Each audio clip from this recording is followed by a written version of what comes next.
r/ProRevenge. First story. Grandpa wants to threaten me for money? I'll take you to jail myself. Very odd title, I know, so let me give you some backstory. This occurred several years ago. My grandfather is one of those Machiavellian types who could care less who he rips off. He spent the majority of his adult life in prison, including from the time I was 6 years old until I was 18.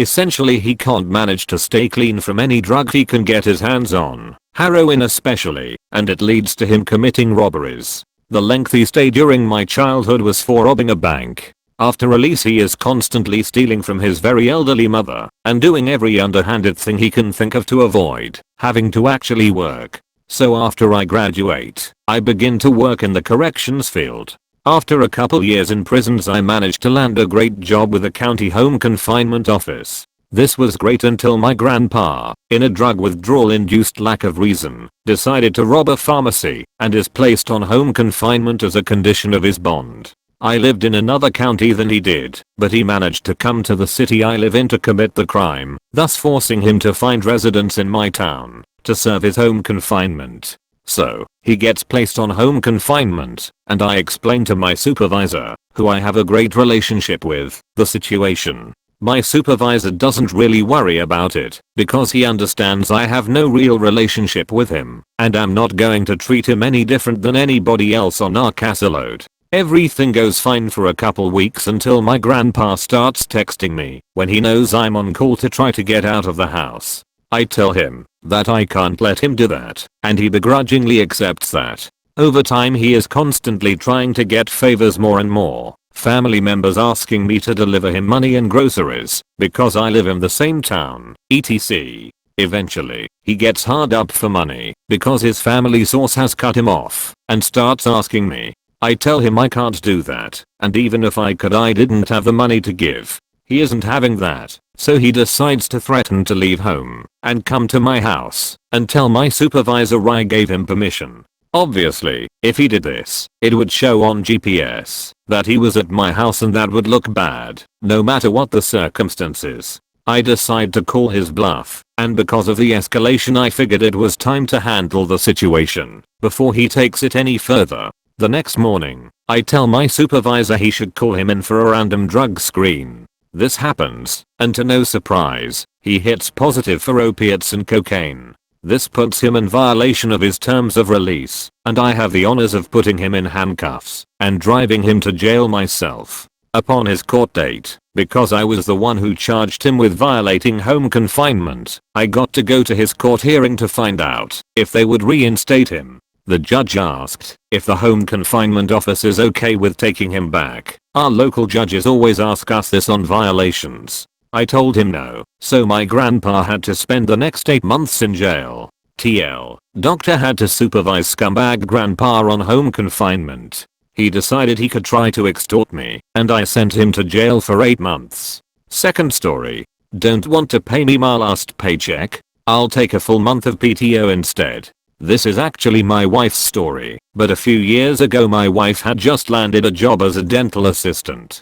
She was picking things up as quickly as could be expected, and she got along with her coworkers great. However, right after starting, she was warned by her coworkers that the office manager was very hire/fire happy. She had a tendency to fire people on a whim and try her luck hiring someone else, only to be dissatisfied with them and fire them as well. We naively thought that, since my wife already had some experience as a dental assistant, that she had a head start on any other new hire, that she would be fine, until just a few weeks in, and without any notice, she was fired for not picking things up quick enough for what was advertised as an entry-level position. Whatever, we live in an adult state, and knew there wasn't much we could do, so we started looking for another job for her. However, we noticed after a week or two that her last check was never sent to us like they normally were. We texted the office manager asking if we should come pick it up instead, and were told that the check was already printed and sent off, and to just wait for it. We waited another week or so before finally emailing her asking her when we would be paid. She replied very curtly that there must have been some issue with the payroll, and that she would fix it, then stopped replying. Another few weeks went by with several emails and texts going unanswered by her, before we finally asked my father-in-law, who who is a lawyer, for some advice. He approached a colleague in the firm who specialized in employment law and was informed of a very interesting law here that basically says that if you haven't been paid after being fired, normal pay will resume once a written request for payment has been issued. So basically my wife was due 8 hours of pay for every day after she sent her initial text. After a scary litigious sounding letter from my father-in-law informing them of this law, it came out that the check had never been printed or sent and that there was no accounting issue. The office manager just never planned on paying her for the last pay period, which was seriously like a day or two. This ended up costing the dental office over a month's worth of wages, almost $2,500. TL. Doctor, wife was fired and never paid for the last pay period. After several weeks of being ghosted, the dental office was forced to pay my wife normal wages for every day they withheld her paycheck. Blackmail me into not reporting an incident to the police after rejecting you? Prepare to lose your job. When I was 19, I worked in a one-man store in my local area. Sure, there were a lot of entitled people that came in, but there was also absolutely lovely regulars that I bonded with. Unfortunately, what happened didn't involve one of the nice regulars, but a creepy older man.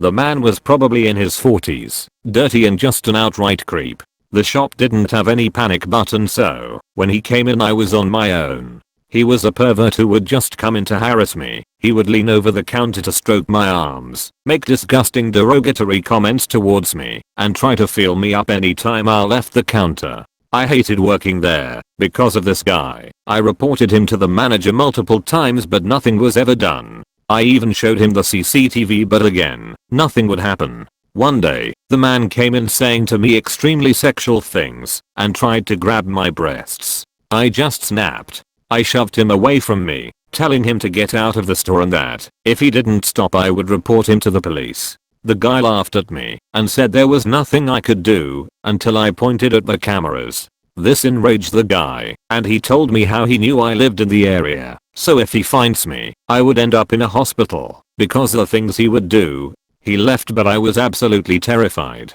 I knew this guy was ex-military and he could easily overpower me. After this, he came in the store displaying what looked like weapons and followed me when I visited local stores. On a shift swap, I nervously came into my work as the manager was cashing his till. He saw me and asked what was wrong, and I told him what was happening. I said how I need to report this guy to the police, but needed evidence, so I mentioned the CCTV. My manager responded, "I'm so sorry, but I'm afraid you can't do that. If you do then they will do a background check on you, and I will have to tell them everything I know about you." This terrified me even more. The manager was a friend of mine, and the reason I got that job to begin with. He knew that I had home problems, so he was basically telling me that he would tell the police about it and rip my family apart. He added, "See, I value you as a friend, but after seeing your true colors, when you refuse to go out with me kind of tells me to be honest to the police.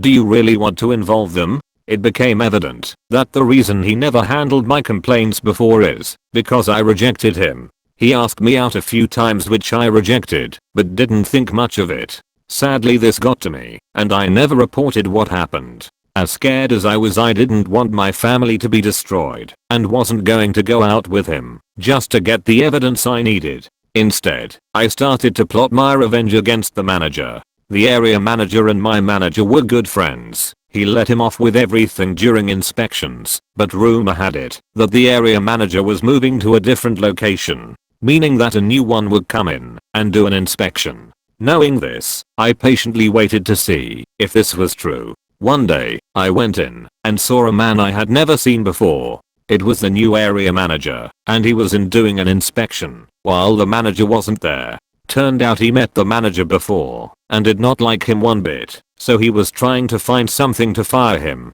He told me that he wanted to monitor the things I would do day to day in the shop, and so I did, badly. I made sure to fuck up every chance I got, not scanning items, not checking everyone's IDs, stocking things wrong, etc. The area manager was horrified and asked me if I was ever trained. I told him the truth, I wasn't, but he brought up my file saying I signed to say I did receive training. Luckily, my dad always encouraged me to keep a log of everything I do at work, So I gave him the week I started and the day I signed it, telling him that he just got me to sign it and he could check the cameras. Which of course he did. As a result, he sat me down and asked me what other things my manager did that he wasn't aware of. I told him everything, that he make me and my coworker take over his shifts to leave early, how he never fulfilled requests for holidays and took them away last minute, and more, including how he never processed official complaints and would persuade us not to report incidents.